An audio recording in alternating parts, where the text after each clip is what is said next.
Well, UFO, I suppose, began in a terraced house in Bounds Green, North London. Out in the cross sky, rolling fight. Legends make our break down. Swept out on the rolling waves of the night. Baby chase for fame. We basically used to practice in the back downstairs room until eventually the neighbours got up a petition to have us removed. I'm too hot. Too hot to handle. You felt a real strong vibe between the audience because a lot of them knew that we were a local London band, and it built up from there. Ain't no slow chance, ain't no romance. You won't get no big change. And we started touring places like Germany, polishing up our stage show. Too hot to handle. I'm too hot. Too hot to handle. We've been looking and looking for someone that had the added X ingredient, and there it was right in front of us.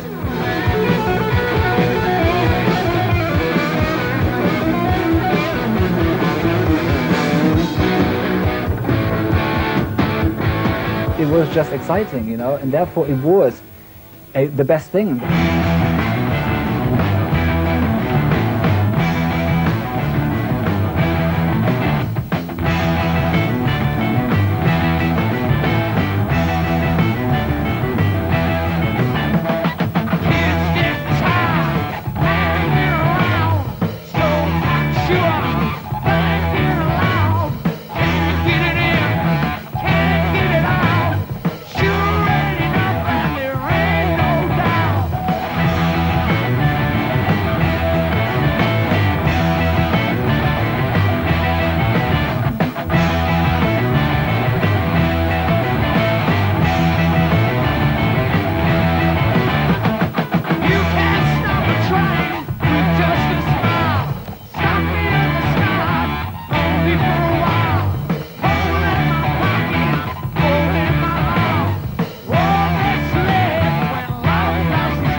Germany, touring around, and the guitarist we had at that time hadn't turned up. He'd forgotten his passport.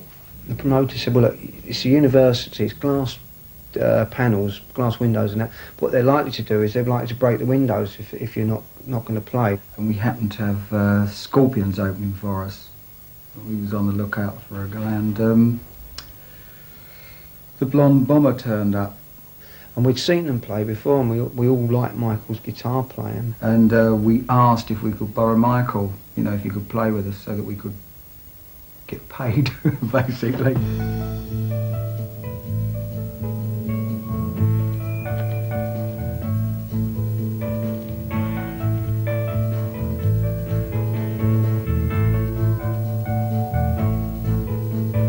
Lady love to hang on, lady like a real intellect.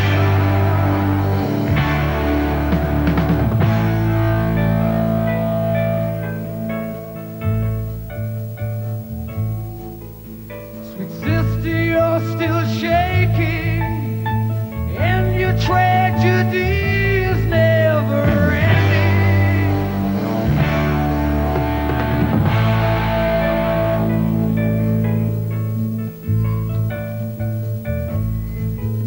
The sidewalks of the city, every theater that you've ever played.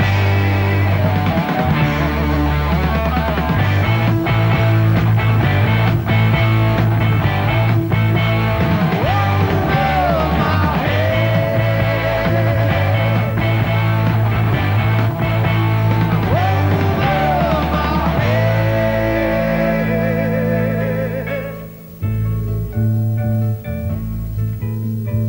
Silver shoes you're wearing, every window that you've ever stared.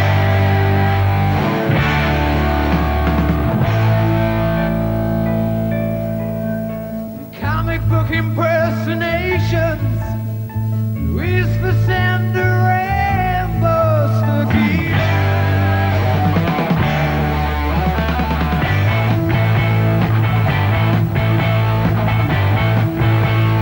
Over my head.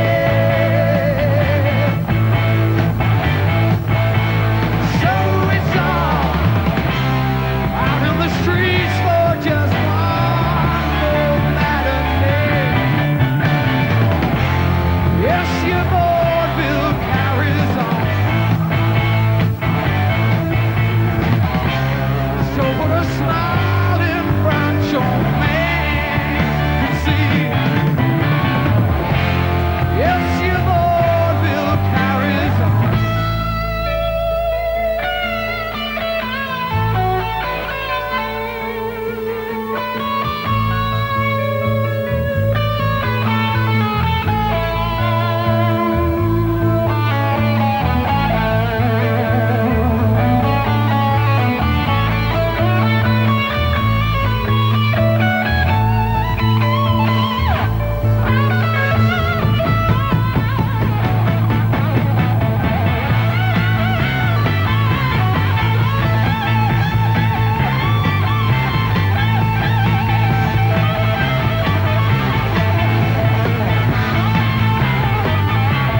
tragedy is never ending.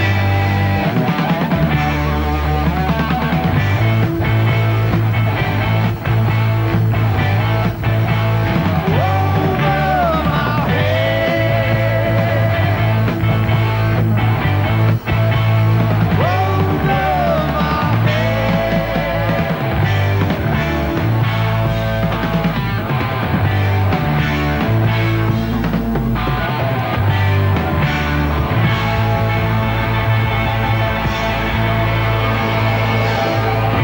I think he hesitated slightly. There's a big problem with the language thing because Michael didn't really speak any English apart from yes and no.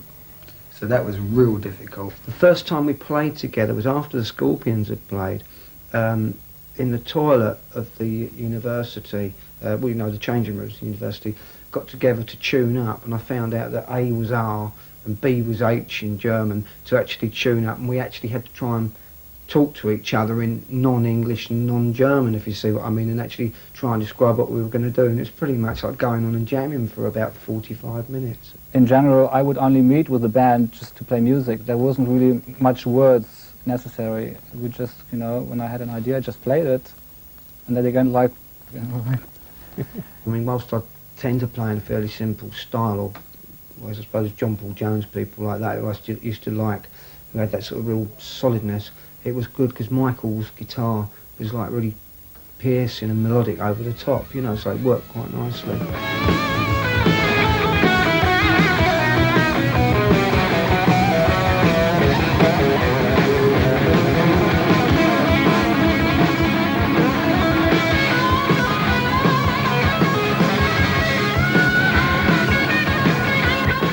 Funny enough, at the time we thought it was fantastic. The amount of people that we'd play our early tapes to, like on the full set, and we'd listen to solos we considered to be astonishing. And people go, oh yeah, yeah. Later on, when You Got Lights Out came out and we had the success, people going, oh, he's great, isn't he? He's great. And you think, hang on, this is the same people that we used to try and sort of convince times before. People actually listened to the solos by then, you know, because we had some success in the States.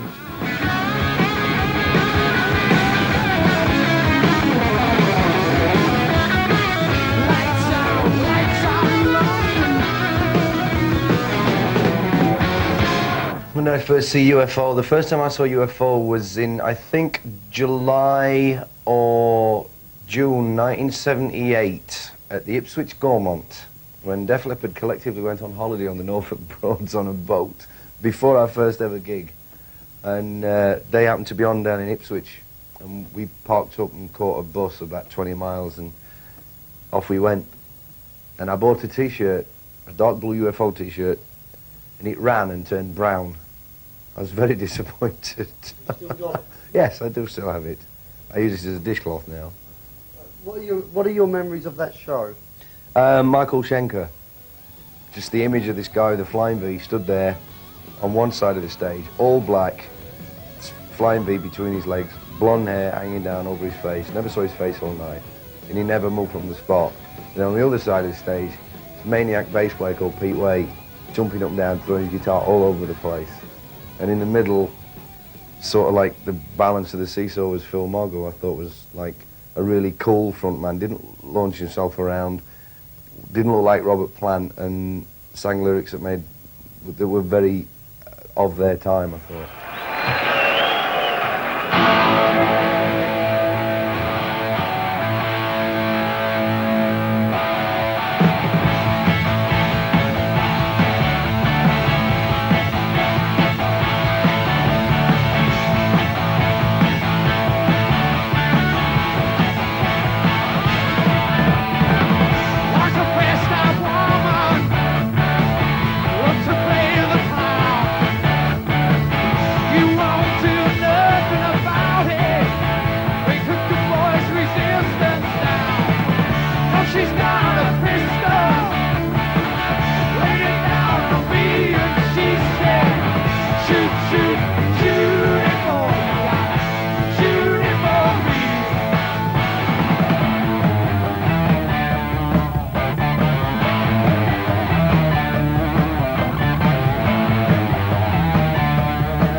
I think UFO influenced a lot of bands, but in very different ways. I think for stance and poses and methods of visual things, I think they definitely made a lasting impression on Steve Harris.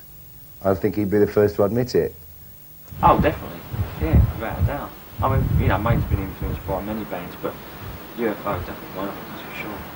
I mean, Pete Way for me particularly. You know, I mean, playing and posing. Drinking as well, probably. I thought Pete Way's trousers were absolutely horrendous, but I still went out and bought a pair. So yeah. And I think everybody else did. You look at the bass players in those days, everybody had a pair of striped trousers on, you know. I did, Steve Harris did, Brian Wheat from Tesla still does, and it's 1992.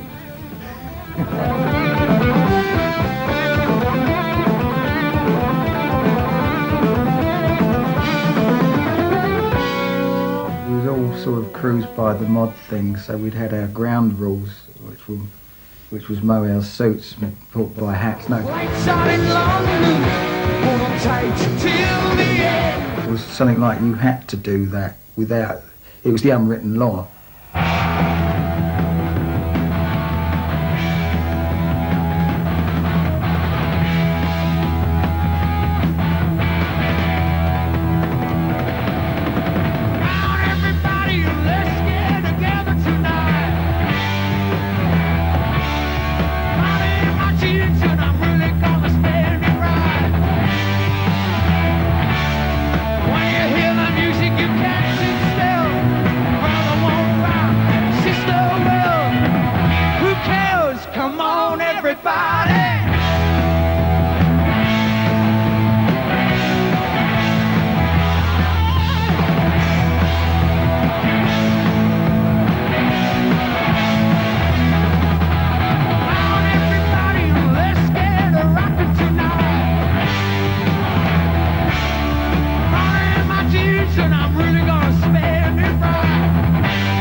it was like playing the guitar, you know, was for me number one priority, more than actually being part of the scene.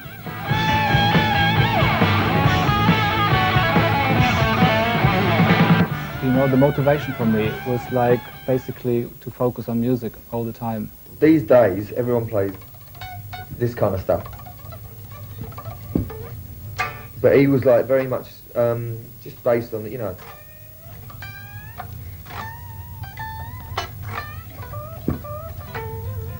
A lot of vibrato and just the way he done it was like really very cool, you know. Just the sound and everything. It was a lot different, and it still influences a lot of people, I think. If you're a technical player, it doesn't really matter too much what the sound is like, because it's so rehearsed and studied, and you just repeat all the time that it's you have your scales and you just kind of more or less repeat them in a way, so that you don't really need any inspiration. It's all there, you know. You just have to recall, and there it is. The way I play, I don't have to remember a lot, because usually it is all made up, and but I get inspiration from the sound of the amplifier, how everybody else sounds at that moment. A lot of their lyrics, they were hard-edged, but they weren't cliched, which I thought was really cool. There's been too many times and I can't go back. Not fast guitars running down hotels like shacks. What it amounts up to, I don't want it at all. Lost you and I need you to stay. Misty green and blue. Love to love you. Misty green and blue. Love to love you. To be something. To be with you. I don't know where I'm going to. Love to love you. I like the fact that we've tried to do things on extremes, you know, like say do Alone Again or By Love, and then do something like real powerful like Hot and Ready, Cherry, and you know, just things like that where the band can be real powerful and loud, but real good guitar playing. That's the one thing I like about the band, which always tried to keep a standard of real good guitar playing.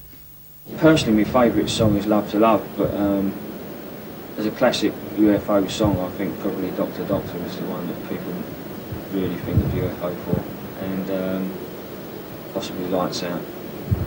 I like the idea of songs that they obviously meant something to him, and I didn't actually twig what they were about. Things like Lights Out and stuff like even Doctor Doctor. It just had a great image.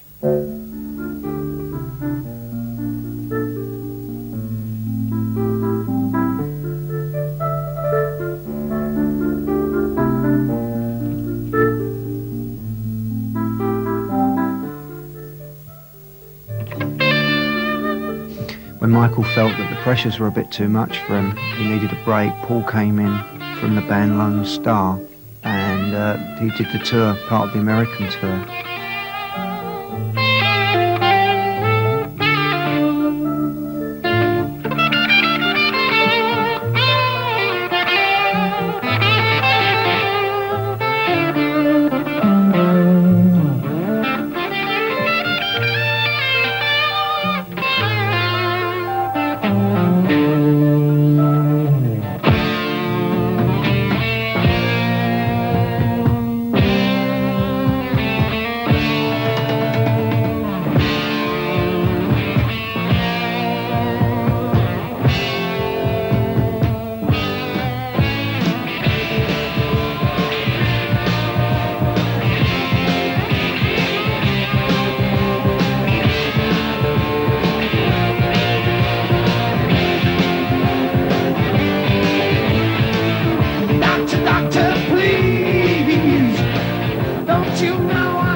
me.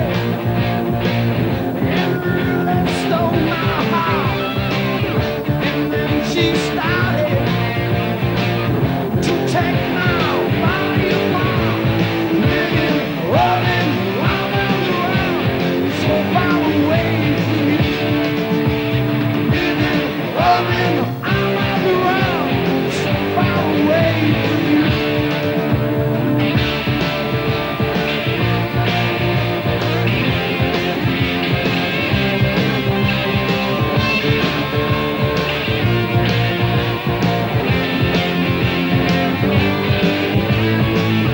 Doctor, doctor, please, don't you know I just can't rest?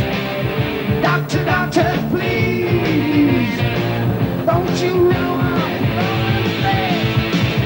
It's only just a moment, she's turning paranoid. That's not a situation for a millionaire's boy.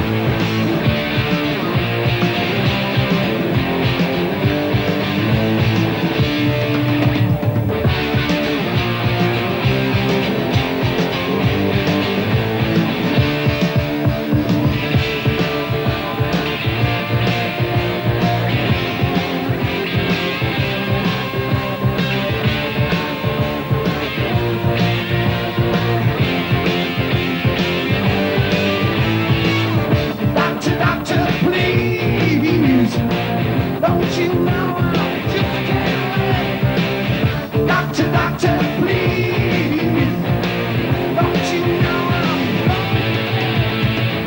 But you look so angry as I crawl across your floor. She's got the strength, I can't take anymore. Living, loving, round and around, so far away from you. Living, loving, round and around, so far away from you.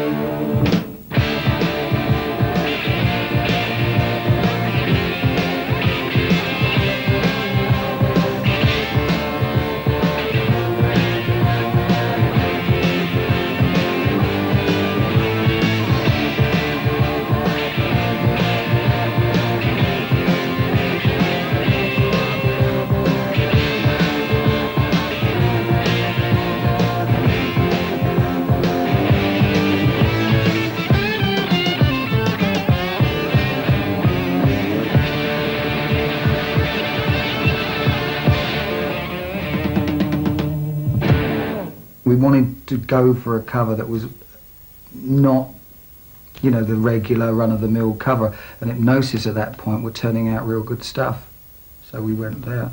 Usually, I was never really involved in album covers or anything. Like for me, the thing was music, and people would say like, "Hey, Michael, we make an album cover." Oh yeah, okay. So I would just follow everybody. All these people would go in a certain direction. I would just follow. Because you never knew quite how it was all going to come out. All you got told was, look, I want you to do this, and it could be from lying on your back in a swimming pool to having your hair back, and we're going to put ball bearings in your eyes and stuff like that. Apparently it was a leftover from a ball bearing advert which they had for a convention. And then they came up with the idea of using the ball bearings and doing it in the LA, the surgical room there. They give me a white shirt, we'll put you in the shirt, we put some bubbles on Phil and on Pete, I didn't ask any questions what's behind it, what is it all about? It's just, I just did it. It was just a piece of artwork. Michael wanted to know why he never had any balls in it. Their album covers were great. I thought the album sleeve for Fawcett was brilliant. All the kind of bathroom sink and tiles and stuff was great, and I actually particularly loved the No Heavy Petting sleeve with the naked woman holding a monkey with a tube going from the monkey's heart into her neck, which I thought was completely strange. But typical Hypnosis sleeve, very odd, very bizarre, but they were good. They just made you look at them and think, what is this? And I like album sleeves that do that. I think because Hypnosis put so much thought into trying to find something different, you felt it was on a par with the music, because the music you were trying to take it as far as you can. Because I believe And I think it was a key factor to the band that we were very competitive in those days. We really did care to be better than Rush or better than AC/DC or whatever, you know what I mean? Judas Priest, certainly, you know. One of my favourite albums is I always loved Obsessions. I always thought that was a brilliant record. Just the sound of it, I thought it was the one album where they got the songwriting right and the actual production right, and everything gelled together for that one album. Michael's guitar playing was, I thought, brilliant on that record. But not only that, it was the performance of everybody else in the band seemed to be a highlight. That and obviously the live album, because the great thing about UFO is that no matter how many albums they would bring out, there would always be like 3 or 4 brilliant songs on the record, and they would like put them onto a live album. So you went out and bought a live album, and it was like the very best of UFO, which was fantastic, you know. So the live album to me was also it was something that I still listen to even now. I left UFO when they were actually, you see, like I was so focused on my music, I would just play and play and play, and probably subconsciously I was aiming for success, but not really necessarily consciously, you know. And when it was there, and I have been living like this for many, many years. When it was there, and I saw it, I got scared. It was really weird, you know, because all of a sudden you see these people, Schenker is God, you know, and there's all these people like screaming, and you know, there was all this attention, and it just kind of, from where I was with my music, and now seeing this, it was just overwhelming. It was much too much for me. It was after the Lights Out thing, we had tremendous success with that, and things were a little bit, I don't know, there wasn't much contact going on at that point. And I think he just wanted to go, and he just went. I was thinking like, now we are successful, or at least it looks like we're going to be very, very big, you know. That means like now I have to tour, I have to play every day, which means I have to drink every day, and so I just didn't want to know.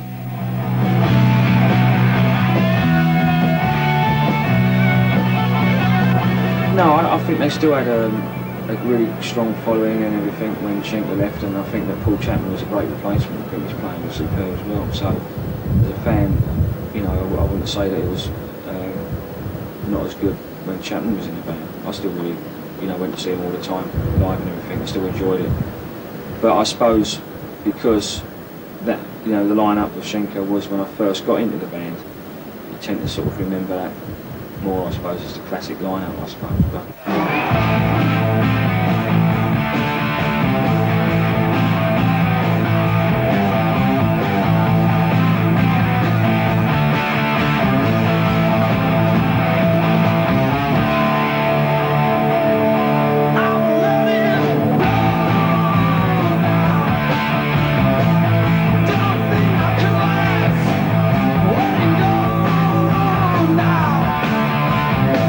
I've been living too fast.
Paul Chapman joined us afterwards, but it was different in atmosphere too. At that point, it was more or less. It was an enormous break, and I think we rushed into it too fast, getting someone else. And yeah, I would say we was peaking. We still peaked afterwards, but then it just it wasn't the same. We'd lost a lot of impetus, from losing Michael. I think the band actually slightly lacked ideas, because I think, no disrespect to Paul Chapman's playing, but I don't think Paul was a working guitarist and a very good fretboard player, but he didn't contribute as much to quality, I would say, really.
I think the worst moment you get with any band is if you've worked an awful long time and hard, and you've reached a certain point, which I don't think we actually realised where we was at the time, and then suddenly it all goes, and overnight from being, I suppose you could say, reasonably well off, doing okay and everything, and you can turn around and there's literally nothing. That's gives you a bit of a jolt. It's not a bad thing. I just found it disheartening, really. I didn't think the spirit of it was there. I mean, there was two people that, I mean, like Neil Carter and Paul Chapman. I mean, as I say, Neil's a very good musician, but I don't think you can replace a vibe by bringing in good musicians.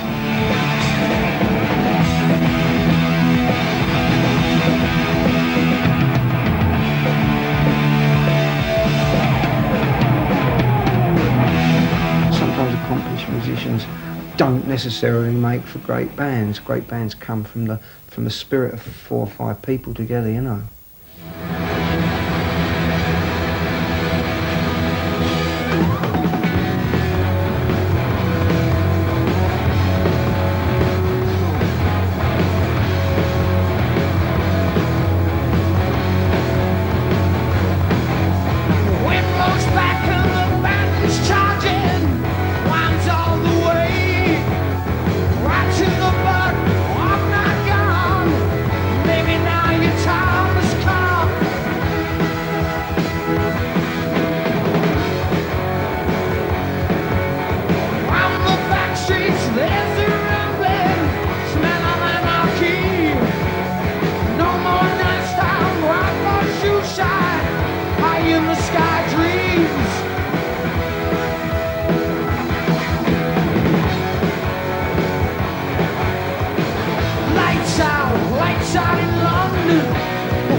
was one of those things where we realised it wasn't as it should be, and we was looking through who did what and where. And Ron at that point was kind of done a load of engineering with the Free album, I think, and the Stones, Led Zeppelin, the Who, and that. So I mean, it must be pretty obvious that the guy's okay. I think that possibly the main reason being that things like drum sounds weren't there when Leo Lyons was doing it. I mean, I thought Leo, funny enough, captured a vibe which, if it could have been translated sound-wise, was actually, he did do a good job with the guitars, because he would say things like, well, don't worry about timing and that, just get your own timing, if you want to make it go a bit longer, things like that. And I admired that because it didn't restrict Michael. There is a chemistry between each, like when you put these people together that made Lights Out, Obsession and Strangers in the Night, there is a chemistry that is somehow special. I think Leo caught something which was later on embellished by Ron Neverson. Do you think Ron Neverson made a vast improvement to it? Oh yeah, I mean, Ron actually took it to a standard that, an international standard, I would say, you know.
Too hot.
the way this song came together was very strange, because we were just kind of in this studio in London, and Phil was sitting on somewhere in the corner reading the paper, and I had this riff, but that was it.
UFO never really, made it so big that they got overexposed, but they made it to a certain point where we stopped.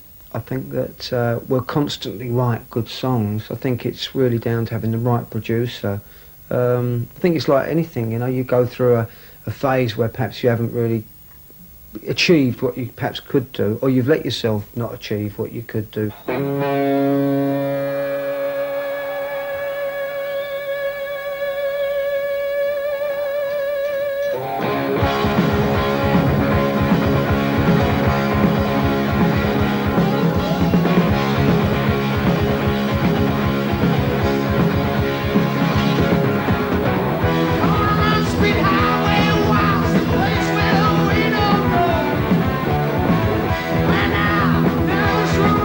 Shot that we don't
Coming to Prince Kajuku, one of your early albums, is an epic. Like, legendary. Legendary, like Tommy. Yeah.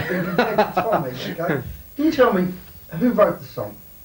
It's credited to 4 of us actually, so we're all to blame. In actual fact, he knows the finer details of it. I was just permitted to sing on it. He was our road manager. He used to drive the transit van because his hair looked like an African prince.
I think they were definitely ahead of their time, and unfortunately, I think they never actually achieved their full potential. I personally think they should have been a shitload bigger than they were, but they never. Just when it appeared that they were going to break really big, it was never fulfilled for some reason. You try to discover your own personality, and you end up stealing. You know, you wear your Bon Scott from the ankles down, and Robert Plant up to the waist, and I was Phil Mogg from the shoulders down. You know, I think the thing with UFO is they actually did try, without trying too hard, to break the image of the kind of macho chest-beating frontman bit with the shirt off and just the tight jeans. They actually made an effort to look different. Feel I driving across the plains, bring a streaking like a hellbound train. I smuggle whiskey, I smuggle gin. Where there's a need, well, I just truck on in. I'm a gambling man, son of a gun.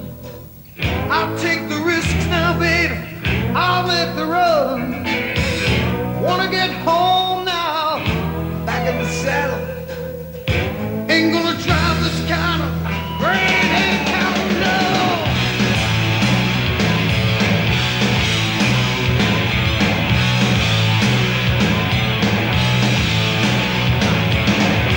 Daylight's rising across the plain.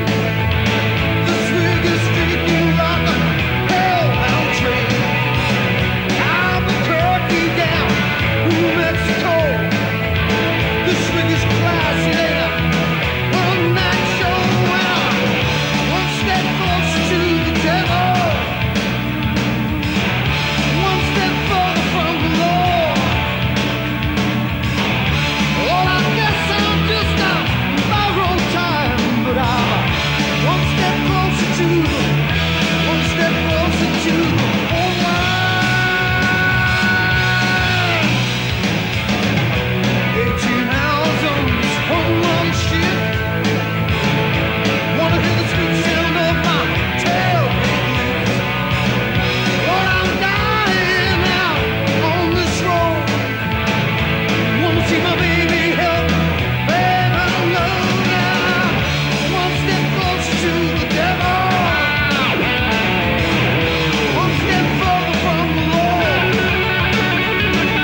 shifting steel.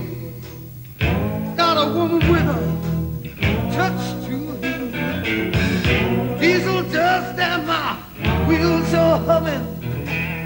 So close to home, and you feel me coming. One step closer to the devil. One step further from the law. Well, I guess I'm just on borrowed time, but I'm one step closer to the, one step closer to the, one step closer to the, one step closer to the whole line.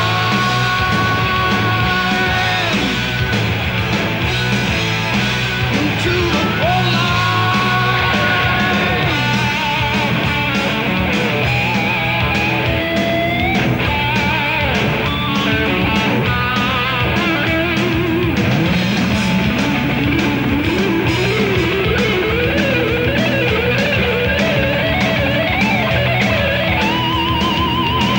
One step closer to the devil. One step further from the law. Well, I guess I'm just on borrowed time, but I'm one step closer to the, one step closer to the whole line. To the whole line.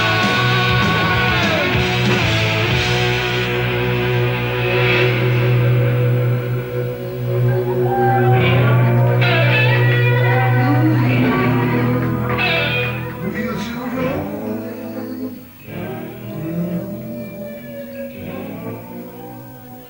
I think UFO will always be, you know, sort of thought of as the sort of band you go and see as a great live band, but in the, also sort of loose in a way. The best thing about UFO, I always thought, was that they were a gang. They always looked as though they were just like a gang of street kids having a bit of a laugh on stage, and that really appealed to me and to the rest of the band back in, what, 76, 77, when we were forming Def Leppard. It was that sort of image that that really got us going and made us, basically influenced us, because we grew up thinking we want to form a band that are like these guys.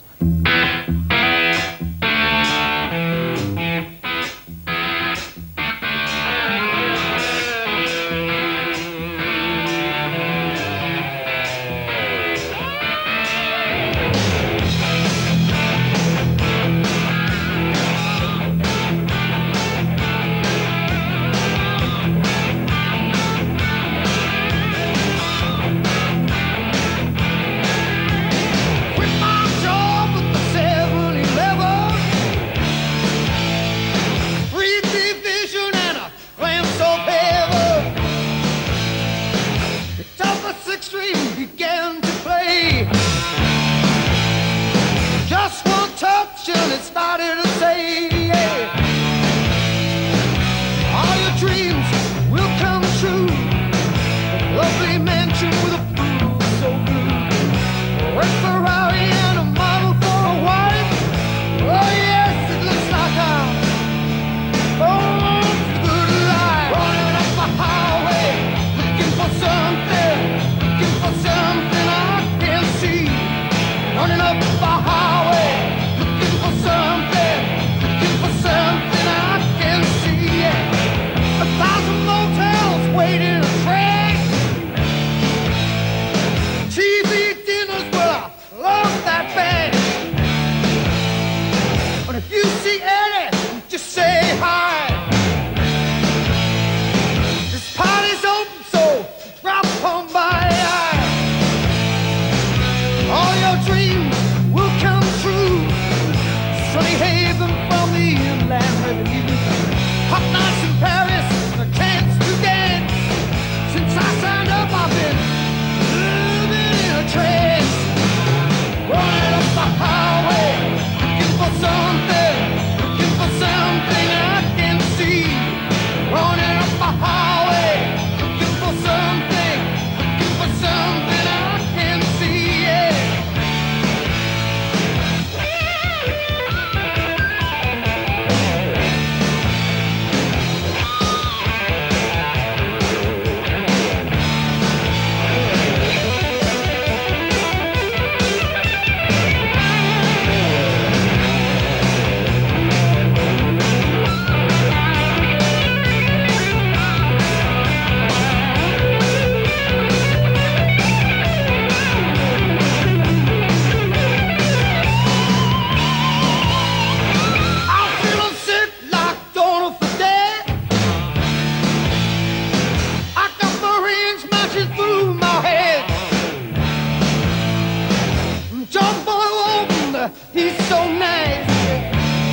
see them play again, for sure. In fact, I'd love to have them on tour with us, just start and watch them every night, and I can ask them what songs they want them to play. Yeah, that'd be nice. Yeah, no, I think they're still relevant. Definitely. People will always talk about Zeppelin and Sabbath and Deep Purple and bands like that, but for me, bands like UFO would rank, in my opinion, as highly as those bands.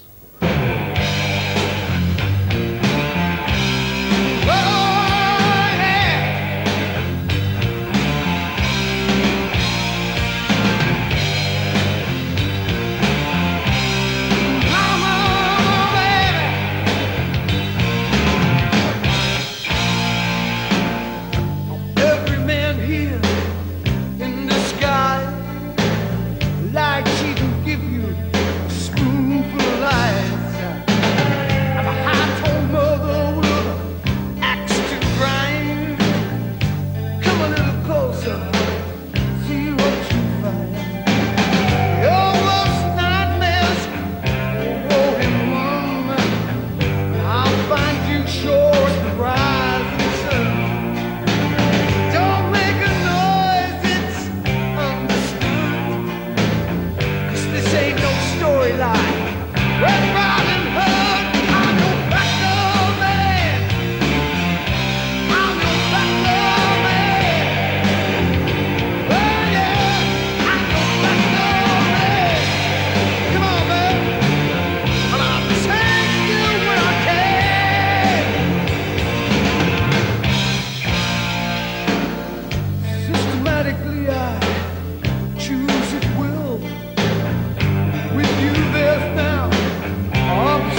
I've played UFO numbers in the past with MSG, and the response of the people is just like fascinating. So for me, it is something that I like to enjoy.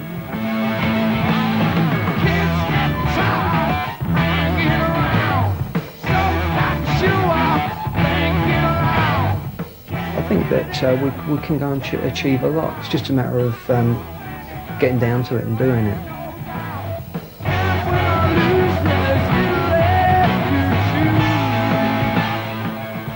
We never touch drugs. We're very clean living lives.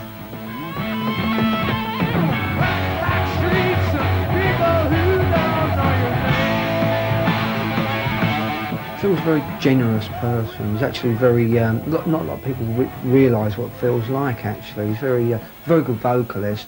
He's very artistic minded.